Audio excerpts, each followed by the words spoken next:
In a dastardly terror attack in Kashmir, the biggest since Uri, at least 37 CRPF Jawans were martyred when an explosive-laden vehicle rammed into the CRPF convoy. The convoy, which had 78 vehicles carrying over 2,500 CRPF Jawans, were travelling from Jammu to Srinagar, and the convoy was attacked on the highway near Avantipura. Union Home Minister Rajnath Singh will be visiting Srinagar today. He earlier held terror outfit jaish-e-mohammed responsible for the attack. आज कश्मीर में हमारे CRPF के बहादुर जवानों पर जो आतंकवादी हमला हुआ है वो पाकिस्तान स्थित और उनके द्वारा संरक्षित आतंकवादी संगठन जैश-ए-मोहम्मद ने किया है, जिसकी मैं और सारा देश भर्त्सना करता है। इस आतंकी हमले का समुचित जवाब देने के लिए सारा देश एकजुट है। हम अपनी जिम्मेदारियों को अच्छी तरह समझते हैं और देश की जनता को यह भरोसा देते हैं कि इस पर जो भी कार्रवाई करना आवश्यक है उसे करने में हम कोई कसर नहीं छोड़ेंगे। सीआरपीएफ देश का एक बहादुर और अग्रणी सुरक्षा बल है। देश की सुरक्षा और संप्रभुता की रक्षा के लिए इस बल ने समय समय पर बहुत कुर्बानियां दी हैं। जम्मू और कश्मीर में शांति और व्यवस्था कायम रखने में इस बल के योगदान की जितनी भी प्रशंसा की जाए वह कम है। आज कृतज्ञ भारत उन सभी वीर जवानों को जिन्होंने अपने प्राणों का बलिदान दिया है उन्हें अपनी श्रद्धांजलि अर्पित करता है तथा इस कठिन घड़ी में उनके परिवारों के साथ पूरी तरह खड़ा है। हम शांति और अमन को भंग करने वालों के नापाक मंसूबों को नाकाम करने के लिए पूरी तरह से दृढ़ संकल्पित हैं। हम देश को आश्वस्त करना चाहते हैं। Well, that was the Union Home Minister, of course, but Mir now, in fact, also spoke to the Governor of Jammu and Kashmir. Executive Editor Faye D'souza spoke to Satyapal Malik, and he admitted to having intelligence tip-off before this attack took place. Satyapal Malik, the Governor of Jammu and Kashmir, on the phone line right now. Mr. Malik, good evening, and thank you for giving us your time. Would you be able to give us a status or an update of the situation on the ground in Kashmir in terms of security at this point? Security, as far as security is concerned, we have lost a big number of our brave soldiers. We are very sad. Our feelings are with their families, and we are worried about the people the Jawans, the boys who are wounded. And total concern is that it should never be repeated. जो भी हमारी गलती हुई है, चूक हुई है, उसको हम सुधारेंगे, सिक्योरिटी रिव्यू करेंगे इन डे और टू। और हम ये मानते हैं कि इसलिए हुआ कि हमने 4 महीने में सक्सेसफुली टेररिज्म की कमर तोड़ दी थी। नई भर्ती नहीं हो रही थी। हर दिन 2-3 को हम डाउन कर रहे थे। पूरे चुनाव हो गए थे पार्लियामेंट, उसके असेंबली, म्यूनिसिपैलिटी के और पंचायत के, एक भी कैजुअलिटी नहीं हुई थी। तो इससे फ्रस्ट्रेट होकर पाकिस्तान ये चाहता था कि कोई बड़ा एक्शन इंडिया में होना चाहिए और उसने सक्सेसफुली इसको करा दिया।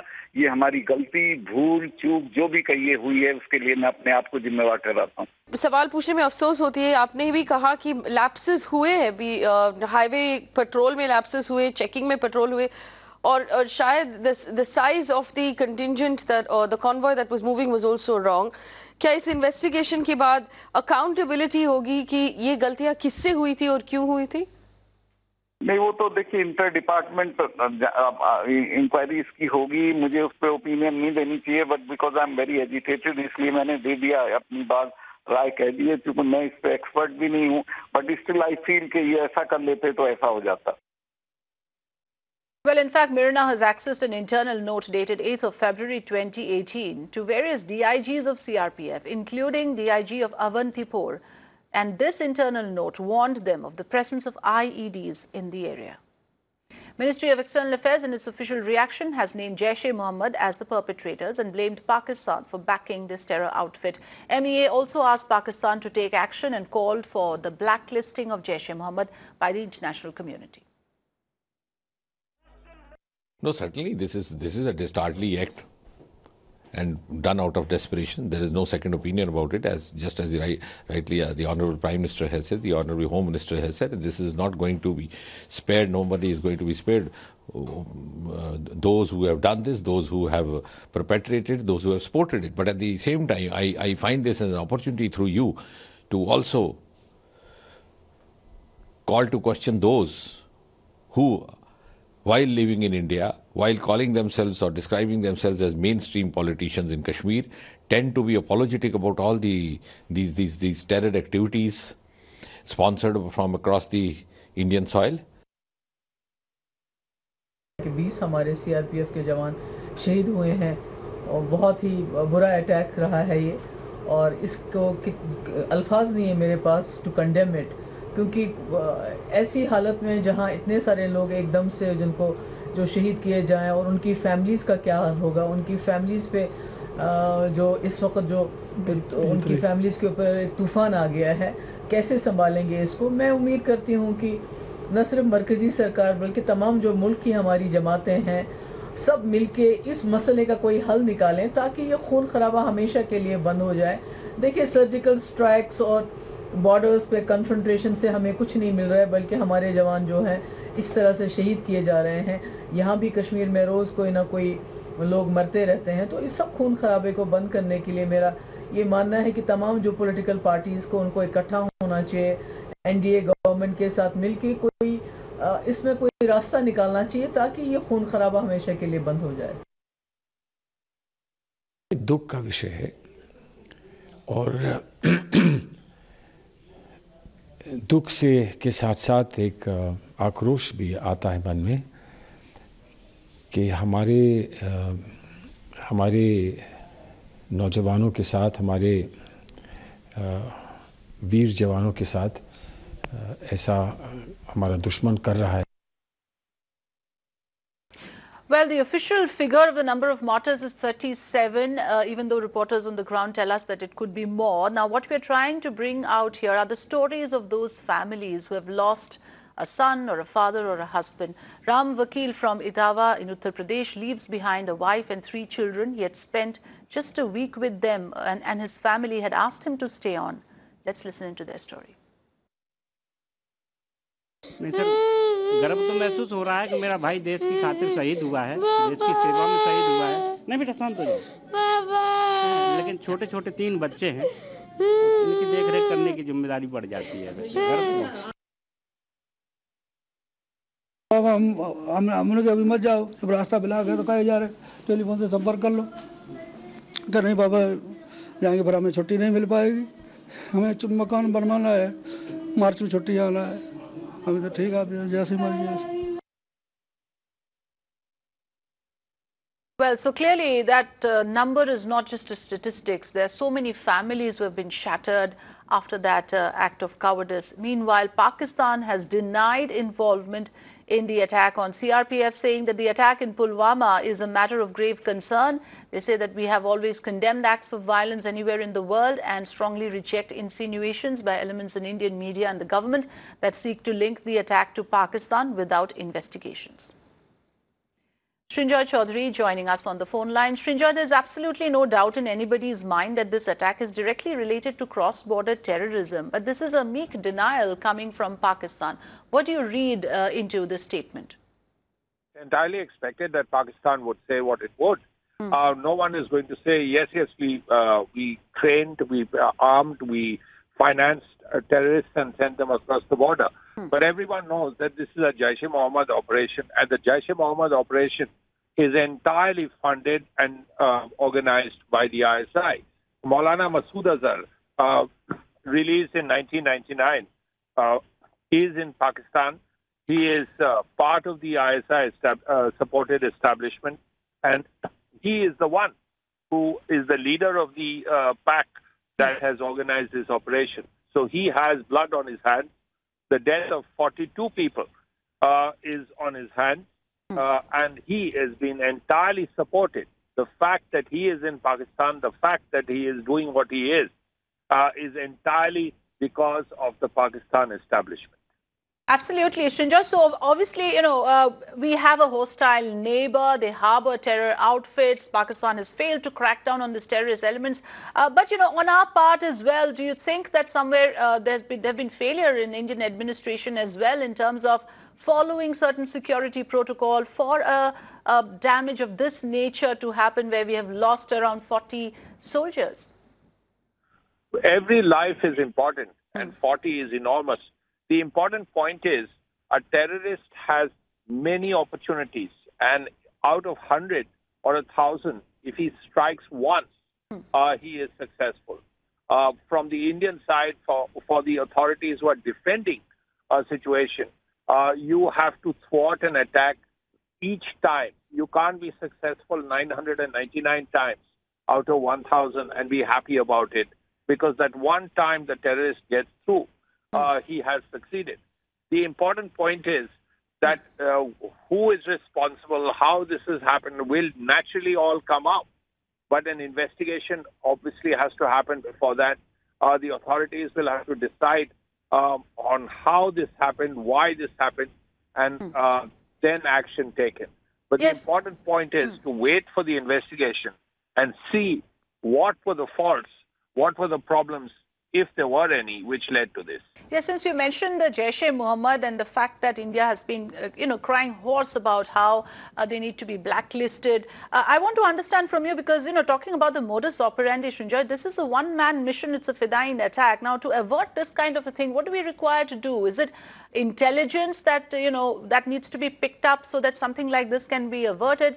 Or is it foolproof security when you have a convoy of this magnitude moving along the highway? Because our security forces are constantly being targeted, they're constantly monitored, and this convoy to be traveling under Jammu and Kashmir, Jammu and Srinagar highway without having, foolproof security, that again raises the alarm.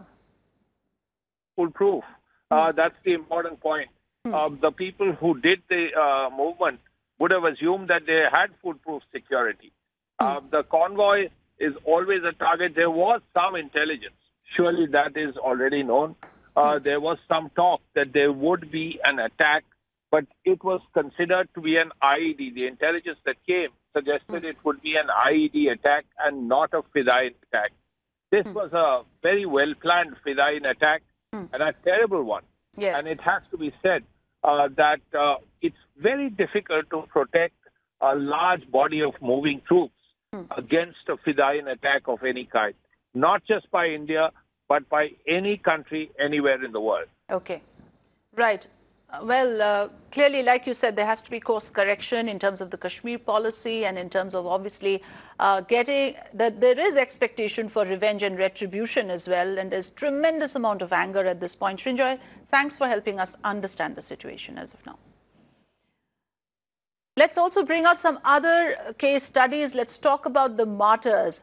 In fact, Ajit Kumar from Unnao in Uttar Pradesh had left after spending a week with his family. Remember, many of these soldiers who were part of that convoy were actually returning after a brief period of leave, and they were going from Jammu to Srinagar after rejoining work. Now, that is when this incident happened. In this particular case, his father asks, who will take care of their family? Let's listen into the father of Ajit Kumar. ज़िंदगी में अभी मिल के गया था। अब 10 तारीख को हम रेलवे स्टेशन बैठा के आए थे, तो हम कह रहे थे कि अभी अगर मान लीजिए वहाँ पर बर्फ़ ज़्यादा हो रही है तो 1 हफ्ता रुक जाओ, फिर चले जाना। कहने लगे छुट्टी हमारी कट जाएगी, हम जून में फिर आएंगे। नहीं, छुट्टी हमारी 1.5 महीने की हो गई, अब हमको फिर कम हमारी छुट्टी ऐसे ही चली जाएंगी। तो हमने कहा ठीक है, चले जाओ, जैसा हाल चाल हो बताना, जैसे पहुंचना हमको बताना। अब सरकार को चाहिए कि जो लोग शहीद हुए हैं, वो उनके पत्नी हैं, बेटे हैं, उनको सरकार की तरफ से पूरा संरक्षण मिलना चाहिए। यह तो उनको रोजी रोटी के लिए, अब वो छोटे छोटे बच्चे क्या करेंगे। Pradeep Kumar. Let's talk about the story of Pradeep Kumar. He is from Shamli in Uttar Pradesh. He is survived by his wife and 2 children aged 13 and 15. His brother, who's also a soldier, says he is proud that his brother died doing his duty for his country. देखो, इसमें जो है ना, एक जवान है वो तो अपनी ड्यूटी करता है, जो है ना, देश के ऊपर शहीद हो रहा है। मैं भी एक जवान हूँ, मैं भी उसी का जो है ना भाई हूँ। मेरा छोटा भाई था, मैं भी जो है ना 94 का जो है ना ITV में भर्ती हूँ और अभी भी जो है ना सर्विस लुधियाना में मैं कर रहा हूँ। तो एक दुखद घटना तो है ही, लेकिन जो है ना देश के ऊपर शहीद हुआ है, इसके लिए जो है ना कोई। शादी हुई इनकी? हाँ जी, शादी है, 2 बच्चे हैं, एक 17 साल का है और एक 13 साल। दोनों बच्चे पढ़ ही रहे हो? दोनों बच्चे पढ़ रहे हो। Sohail Saran joining us live. Sohail, there is tremendous anger and grief today across the country. But what I want you to talk us through is that what are the immediate steps now that will be taken to take control of the situation? I understand that the Union Home Minister, along with NSG and NIA teams, are landing up in Srinagar today. Can you take us through what is lined up?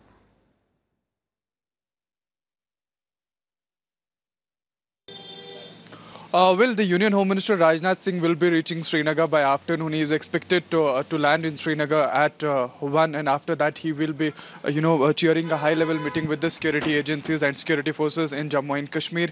They'll be talking definitely about this attack because there were intelligence inputs already that in Jammu and Kashmir, jaish-e-mohammed will carry out an attack, but they were not expecting that the attack will be of such high intensity. They were expecting it will be an IED attack, and were not sure about that it will be there will be an attack on the National Highway 44. But if we talk about today's, the plan of today's agenda is Union Home Minister is coming to Srinagar. He will be reaching at 1. After that, there's a meeting. There's a wreath-laying ceremony. Meanwhile, the 12-member team of NIA is also visiting the spot along with the NSG. So this is the whole situation because obviously there is anger all across the world about after this incident. So the Union Home Minister Rajnath Singh will be chairing meeting with the top officials, including DG CRPF.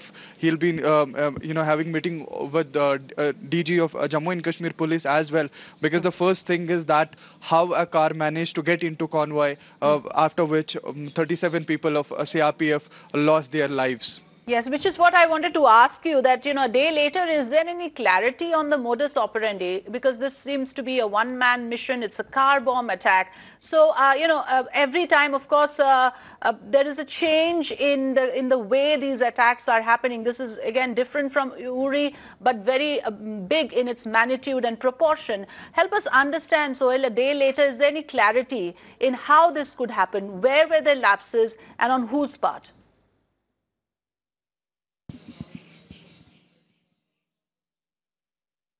Well, you need to understand that on the Jammu and Kashmir National Highway, because 2,500 personnel of CRPF were allowed to pass in one go. That was the major lapse on the we can say on the side of security forces, because even the Governor of Jammu and Kashmir had also he has accepted the fact that it was not right for them to allow all the vehicles to pass together on the Jammu and Kashmir National Highway, because there are always threats, and moreover the Jaish-e-Mohammed had already issued many threats. There were posters issued by them that in Kashmir Valley they will be carrying out attack. But at the same time, now 37 personnel of the 37 personnel of CRPF have lost their lives, and it's all because that a vehicle, a car, a Scorpio went unnoticed on the Jammu and Kashmir National Highway, which was laden with, at present it's seen as RDX, but since the experts are coming from New Delhi just to see as what kind of explosive was used by the terror outfit to carry out this attack, there is a confusion among the security forces, because it shows that the explosive material of high quality was used, though there are reports that 300 to 350 kg of explosive material was used, but the security forces at present are saying that it was of high quality, which has been never used in Jammu and Kashmir, and first time such deadly attack has taken place. We have seen in early 2000, when the Fidain attacks used to take place from the Lashkar-e-Toiba, when they used to enter the army camps and carry out the attack. But such an attack of such magnitude has taken place for the first time in Kashmir Valley, and this shows that Jaish-e-Mohammed is back to the highways, because early in 2001 and 2002 the convoys used to come under the attack of these terror outfits, and for the after 2003 there was no such attack that was seen or has been witnessed on the Jammu and Kashmir National Highway, because it's a defense route on which thousands of vehicles of security forces, be it army or other, which is why a lot of issues need to be investigated into. Like you said, the nature of explosives, and how did that level and amount of explosive get there in the first place? Apparently, there were intelligence inputs of IEDs, being detected in various locations. Why was nothing done about it? So many questions still remain unanswered. Thanks for joining us for now, Sohail.